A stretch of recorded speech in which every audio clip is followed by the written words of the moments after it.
വിശുദ്ധ മത്തായി അറിയിച്ച സുവിശേഷം 6-ാം അധ്യായം 25 മുതൽ 28 വരെയുള്ള തിരുവചനങ്ങൾ.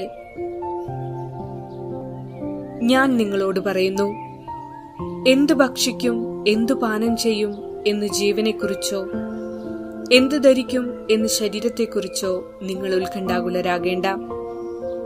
ഭക്ഷണത്തേക്കാൾ ജീവനും വസ്ത്രത്തേക്കാൾ ശരീരവും ശ്രേഷ്ഠമല്ലേ? ആകാശത്തിലെ പക്ഷികളെ നോക്കുവിൻ. അവ വിതയ്ക്കുന്നില്ല, കൊയ്യുന്നില്ല, കളപ്പുരയിൽ ശേഖരിക്കുന്നുമില്ല. എങ്കിലും തങ്ങളുടെ സ്വർഗസ്ഥനായ പിതാവ് അവയെ തീറ്റിപ്പോറ്റുന്നു. അവയേക്കാൾ എത്രയോ വിലപ്പെട്ടവരാണ് നിങ്ങൾ. ഉത്കണ്ഠ മൂലം ആയുസ്സിന്റെ ദൈർഘ്യം 1 മുഴമെങ്കിലും കൂട്ടാൻ നിങ്ങളിൽ ആർക്കെങ്കിലും സാധിക്കുമോ? വസ്ത്രത്തെപ്പറ്റിയും നിങ്ങൾ എന്തിനാകുലരാകുന്നു? വയലിലെ ലില്ലികൾ എങ്ങനെ വളരുന്നു എന്ന് നോക്കുക. അവ അധ്വാനിക്കുന്നില്ല, നൂൽ നൂൽക്കുന്നുമില്ല. ഓർമ്മിക്കുക, ഈശോയുടെ മരണ ഉത്ഥാനങ്ങൾക്കു ശേഷം പരിശുദ്ധാത്മാവിനെ കാത്തിരിക്കുന്ന നാം നമ്മോട് തന്നെ ഒന്ന് ചോദിക്കണം. ഞാൻ ആരുടെ വകയാണ്? കുടുംബത്തിന്റെയോ സമൂഹത്തിന്റെയോ സഭയുടെയോ ലോകത്തിന്റെയോ അതോ ദൈവത്തിന്റെയോ? നാം ആരുടെ സ്വന്തമാണോ അവരാണ് നമ്മെ പരിപാലിക്കേണ്ടതും സംരക്ഷിക്കേണ്ടതും. നാം പലപ്പോഴും നമ്മുടെ ആവശ്യങ്ങൾക്കായി എല്ലാം നമ്മുടെ വകയാക്കി മാറ്റുകയാണ്. നമ്മുടെ ആഗ്രഹങ്ങളും അഭിലാഷങ്ങളും പൂവണിയാൻ നാം ദൈവത്തെ പോലും നമ്മുടെ സ്വന്തമാക്കി മാറ്റുന്ന പ്രവണതയാണ്. ഇവിടെ ദൈവം പോലും നമ്മുടേതായി മാറുമ്പോൾ നാം ആരുടേതാണെന്ന് ചിന്തിക്കുന്നില്ല. നാം തമ്പുരാന്റെ വകയല്ലേ? അങ്ങനെയെങ്കിൽ ആ ബോധ്യവും ഉറപ്പും ജീവിതത്തിൽ ഉണ്ടാവേണ്ടേ? ഞാൻ തമ്പുരാന്റെ സ്വന്തമായാൽ എന്റെ ആവശ്യങ്ങൾ യഥാസമയം നിറവേറ്റിത്തരേണ്ട ഉത്തരവാദിത്വം തമ്പുരാന്റേതല്ലേ?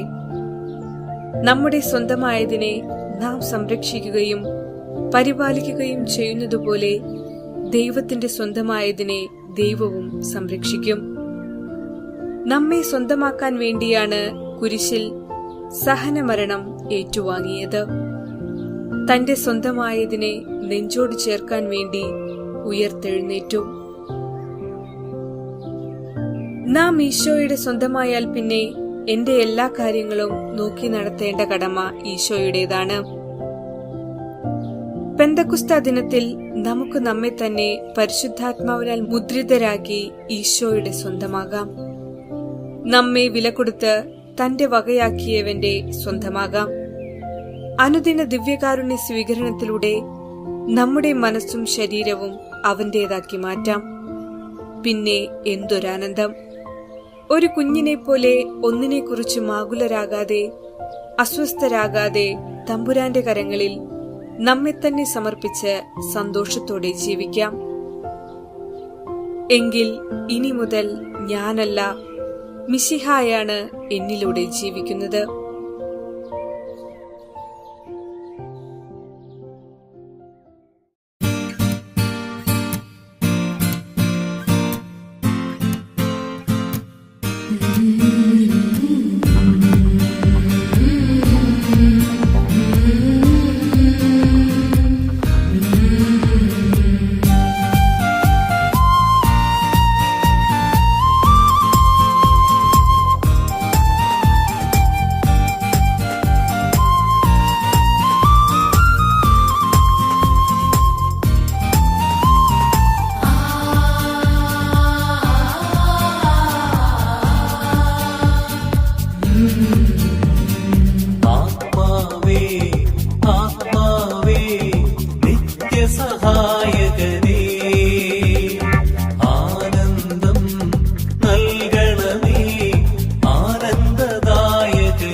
സഹനത്തിൽ പരിശീലനവും ക്ഷമയും നീ നൽകണമേ. വിശ്വാസത്തിൽ തീക്ഷ്ണതയും സ്നേഹത്തിൽ പരിപൂർണതയും സഹനത്തിൽ പരിശീലനവും ക്ഷമയും നീ നൽകണമേ. പാവം നിറഞ്ഞ പാരിതിൽ പാവബോധം നൽകണമേ.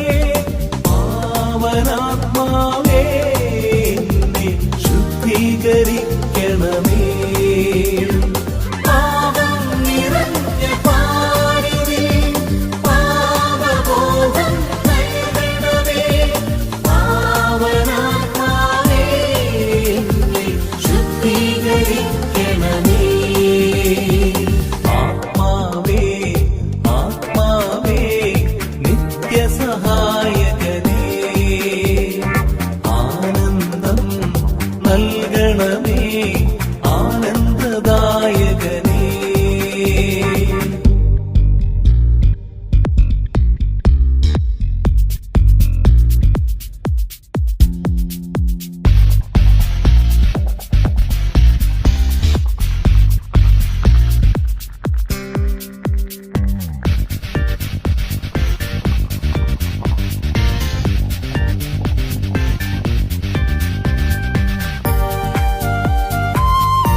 വിജ്ഞാനം നീ നൽകണമേ.